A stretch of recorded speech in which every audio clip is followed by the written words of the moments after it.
Hi friends, welcome to Vaibhava Entertainment Channel. ಅಮಾವಾಸ್ಯೆ ಎಂಬುದು ಅಶುಭ ದಿನವೇ? ಈ ದಿನ ಯಾವ ದೇವರನ್ನು ಪೂಜಿಸಬೇಕು? ಅಮಾವಾಸ್ಯೆ ಎಂದರೆ ತಿಂಗಳ ಅತ್ಯಂತ ಕತ್ತಲೆಯ ರಾತ್ರಿ. ಈ ಸಮಯದಲ್ಲಿ ಚಂದ್ರನ ಬೆಳಕು ಇರಲ್ಲ. ಸಂಜೆಯಾಗುತ್ತಿದ್ದಂತೆ ತುಂಬಾ ಕತ್ತಲೆ ಆವರಿಸುವುದು. ಈ ಅಮಾವಾಸ್ಯೆಯ ಕತ್ತಲೆ ನೋಡುವಾಗ ಭಯ ಹುಟ್ಟಿಸುವಂತಿರುತ್ತದೆ. ಹುಣ್ಣಿಮೆ, ಅಮಾವಾಸ್ಯೆ ಎಂಬುದು ಪ್ರಕೃತಿಯ ಪ್ರಕ್ರಿಯೆಗಳು. ಪ್ರತಿ ತಿಂಗಳು ಹುಣ್ಣಿಮೆ ಅಮಾವಾಸ್ಯೆ ಬರುತ್ತಲೇ ಇರುತ್ತದೆ. ಆದರೆ ಅಮಾವಾಸ್ಯೆಯನ್ನು ಶುಭವೆಂದು ಪರಿಗಣಿಸುವುದಿಲ್ಲ. ಅಮಾವಾಸ್ಯೆಯನ್ನು ಶುಭವೆಂದು ಪರಿಗಣಿಸುವುದಿಲ್ಲ ಏಕೆ ಎಂದು ನೋಡೋಣ ಬನ್ನಿ. ಅಮಾವಾಸ್ಯೆಯಂದು ಯಾವುದೇ ಶುಭ ಕಾರ್ಯ ಮಾಡುವುದಿಲ್ಲ. ಧಾರ್ಮಿಕ ನಂಬಿಕೆಯ ಪ್ರಕಾರ ಅಮಾವಾಸ್ಯೆಯಂದು ಯಾವುದೇ ಶುಭ ಕಾರ್ಯ ಮಾಡುವುದಿಲ್ಲ. ಈ ದಿನ ಮದುವೆ, ಗೃಹಪ್ರವೇಶ ಈ ರೀತಿಯ ಯಾವುದೇ ಶುಭ ಕಾರ್ಯ ಮಾಡಿದರೆ ಒಳ್ಳೆಯದಲ್ಲ ಎಂಬ ನಂಬಿಕೆ ಇದೆ. ಅಮಾವಾಸ್ಯೆಯಂದು ಈ ಕಾರ್ಯಗಳನ್ನು ಮಾಡುವುದು ಒಳ್ಳೆಯದಲ್ಲ ಎಂದು ಹೇಳಲಾಗುವುದು. ಸೂರ್ಯೋದಯಕ್ಕೆ ಮುನ್ನ ಮನೆ ಬಿಡಬಾರದು ಎಂದು ಹೇಳಲಾಗುವುದು. ಸೂರ್ಯೋದಯಕ್ಕೆ ಮುನ್ನ ಸ್ನಾನ ಮಾಡಬಾರದು, ನೀರು ಕುಡಿಯುವುದು ಎಂದು ಹೇಳಲಾಗುವುದು. ಅಮಾವಾಸ್ಯೆಯ ದಿನ ಹೊಸ ಬಟ್ಟೆ ಧರಿಸುವುದು, ಹೊಸ ಆಭರಣ ಹಾಕುವುದು ಮಾಡಬಾರದು ಎಂದು ಹೇಳಲಾಗುವುದು.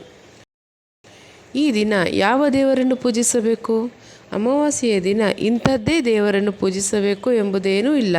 ನಿಮ್ಮ ಇಷ್ಟ ದೇವರನ್ನು ಪೂಜಿಸಬಹುದು. ಈ ದಿನ ಉತ್ತಮ ಆರೋಗ್ಯಕ್ಕಾಗಿ ದುರ್ಗೆಯನ್ನು ಪೂಜಿಸುತ್ತಾರೆ. ಈ ದಿನ ಕಾಲ ಭೈರವ, ಕಾರ್ತಿಕೇಯ ಹೀಗೆ ತಮ್ಮ ಇಚ್ಛೆಯ ದೇವರನ್ನು ಭಕ್ತರು ಆರಾಧಿಸುತ್ತಾರೆ. ಅಮಾವಾಸ್ಯೆಯಲ್ಲಿ ಮಗು ಜನಿಸಿದರೆ ಅಮಾವಾಸ್ಯೆಯೆಂದು ಮಗು ಜನಿಸಿದರೆ ಶುಭವಲ್ಲ ಎಂದು ಕೆಲವರು ಹೇಳುತ್ತಾರೆ. ಆದರೆ ಅಮಾವಾಸ್ಯೆಯೆಂದು ಮಗು ಜನಿಸಿದರೆ ಆ ಮಗುವಿನ ಭವಿಷ್ಯ ತುಂಬ ಉಜ್ವಲವಾಗಿರುತ್ತದೆ ಎಂದು ಹೇಳಲಾಗುವುದು. ಮಗುವಿನ ಜನನ ಅಂದರೆ ಅದು ಅದೃಷ್ಟ, ಖುಷಿಯ ವಿಚಾರ. ಅಮಾವಾಸ್ಯೆಯೆಂದು ಜನಿಸಿದರೆ ಇನ್ನೂ ಒಳ್ಳೆಯದು ಎಂದು ಹೇಳಲಾಗುವುದು. ಕೆಟ್ಟ ಶಕ್ತಿಗಳ ಶಕ್ತಿ ಅಧಿಕವಾಗಿರುತ್ತದೆ ಎಂದು ಹೇಳಲಾಗುವುದು. ಅಮಾವಾಸ್ಯೆಯ ದಿನ ಋಣಾತ್ಮಕ ಶಕ್ತಿಗಳ ಚಟುವಟಿಕೆ ಅಧಿಕವಿರುತ್ತದೆ ಮತ್ತು ಕೆಲವರು ನಂಬುತ್ತಾರೆ. ಈ ಕಾರಣಕ್ಕೆ ಯಾವುದೇ ಒಳ್ಳೆಯ ಶುಭ ಕಾರ್ಯ ಮಾಡಬಾರದು ಎಂದು ಹೇಳಲಾಗುವುದು.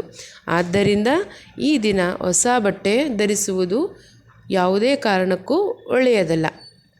ಉಗುರು ಕತ್ತರಿಸುವುದು ಇವೆಲ್ಲ ಒಳ್ಳೆಯದಲ್ಲ ಎಂದು ಹೇಳಲಾಗುವುದು. ಕೊನೆಯದಾಗಿ ಎಲ್ಲರ ಜೀವನದಲ್ಲೂ ಒಂದೊಂದು ರೀತಿಯ ನಂಬಿಕೆ ಇರುತ್ತದೆ.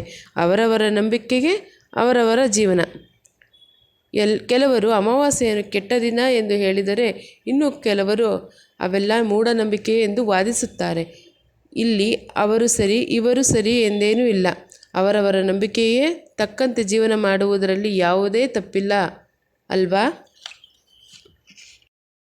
Thanks for watching video. Please subscribe my channel.